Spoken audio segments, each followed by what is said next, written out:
Mavs ownership already regrets the Anthony Davis trade, plus Mark Cuban's surprising claim that the Mavs actually have the best big three in the NBA. I'm Trevor Lane. This is the Basketball Bulletin. Make sure you subscribe right here to the channel right now. About 70% of you watching this are not subscribed. Let's fix that. Hit the subscribe button. All right, let's take a look at this. This is Mark Cuban, former owner of the Dallas Mavericks, who was on with Stephen A. Smith. Talked a little bit about new ownership and how he thinks opinions may have changed now since the Luka Doncic trade happened at the beginning of February. Listen to this. I don't think they do it the same way now, but it's only been 15 months, and I think, they've learned from everything that's happened, and I think things will be better for Mavs fans going forward. Okay, so, just kicking things right off, right?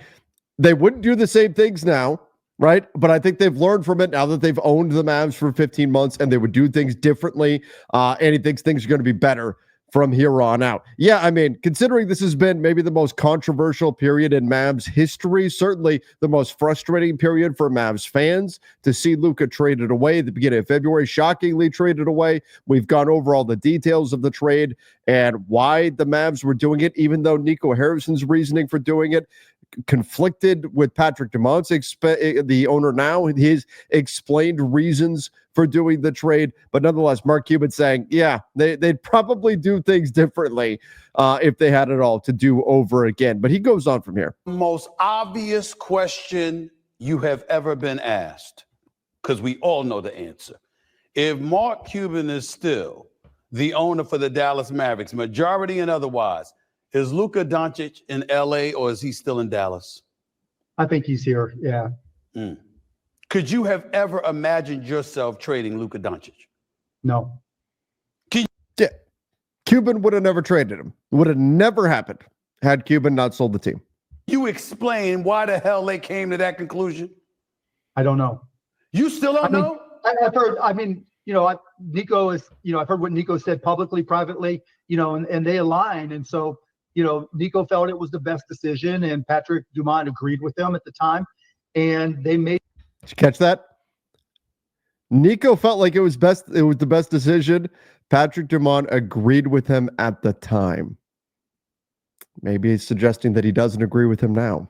That decision, and that's the way the NBA works.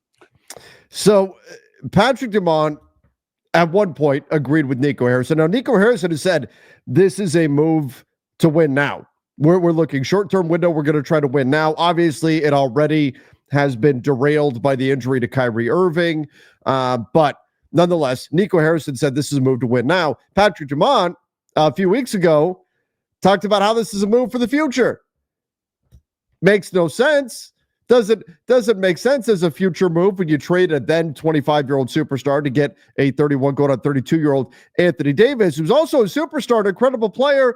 But how are you making a move for the future? Unless it really just came down to the Mavs simply did not want, new ownership did not want to pay Luka what a supermax contract would look like, which I think if you're not going to give Luka a super, like who's getting a supermax then, right? If Luka doesn't get a supermax, nobody is worth a supermax. But maybe that was the explanation. Maybe that is how Mavs ownership was looking at it and why they thought, hey, by not paying Luka a supermax, that actually helps us for the future. While Nico's saying the players we got back help us in the present. That is about the only way I can make heads or tails of this decision. The fact that you've got ownership saying one thing, the general manager saying another, and now Mark Cuban coming along and saying, at the time, Patrick Dumont agreed with Nico Harrison. Now, that's not all that Mark Cuban talked about. Catch this part here.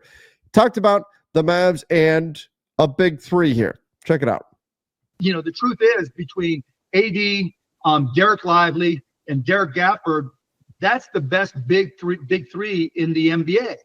But Luka Doncic is a generational talent. So Okay, so I think first of all, I think Mark actually misspoke twice there. So first of all, it's Daniel Gafford, Derek Lively, right? Anthony Davis. It's a little bit off there, but also when he said they're the best big three, I think he meant to say they're the best three bigs. Now, I think you can make an argument for some other bigs around the NBA. I think you could do that, but to call them the best big three, No, I can't imagine. I think Cuban just misspoke there. I know a lot of people are making a lot of it. I think that he just misspoke and was really saying the best three bigs, not the best big three, meaning the best trio of superstar level players. Daniel Gafford and Derek Lively are talented players, but they're certainly not going to form a big three. But what about three bigs?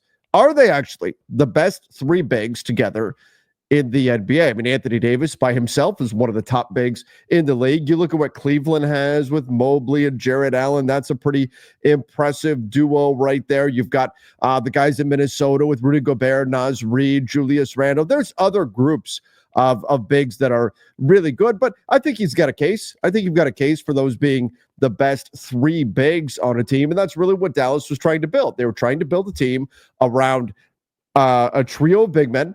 They were trying to build a team that was going to be big, physically aggressive, defensively. This was going to be a team that's going to be a dominant at a physical level over their opponents.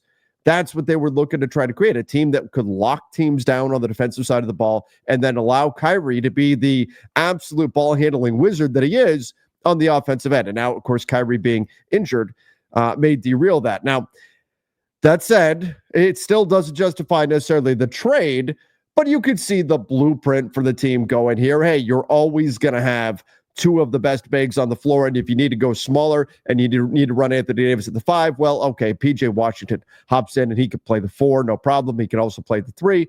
There's some versatility there lineup-wise with this Mavericks side. So I think the general sense when the Mavs are healthy that they should be a very, very difficult team to deal with, but nonetheless, things have not worked out for them this season. Now, the Mavs, in a strange scheduling quirk, they played the Clippers last night and got absolutely crushed. I mean, absolutely. I mean, 135 to 104. The Clippers are playing great basketball right now. So the Mavs played the Clippers last night. But get this, the Mavs also don't play again until Wednesday. So they get today, Monday, Tuesday off.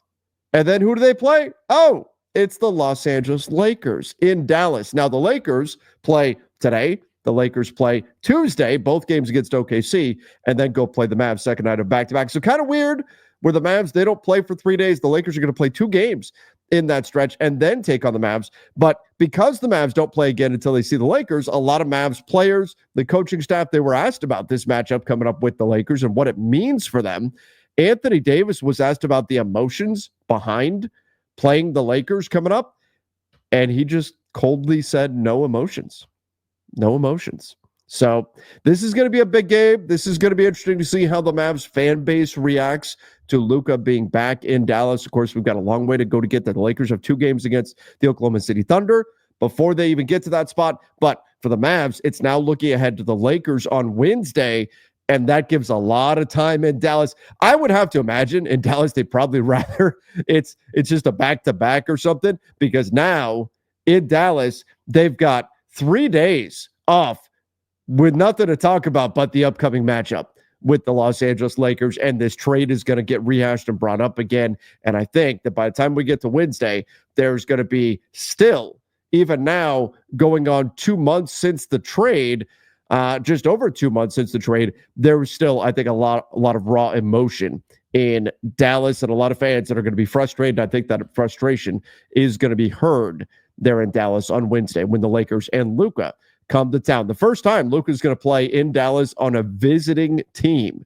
and he's coming with the Los Angeles Lakers. So should be interesting to see the way this all plays out. But as Mark Cuban said, he doesn't think if Mavs ownership had it to do over again, they would not do things the same way. We'll see how Mavs fans feel about that. But everybody, give me your thoughts in the comments down below.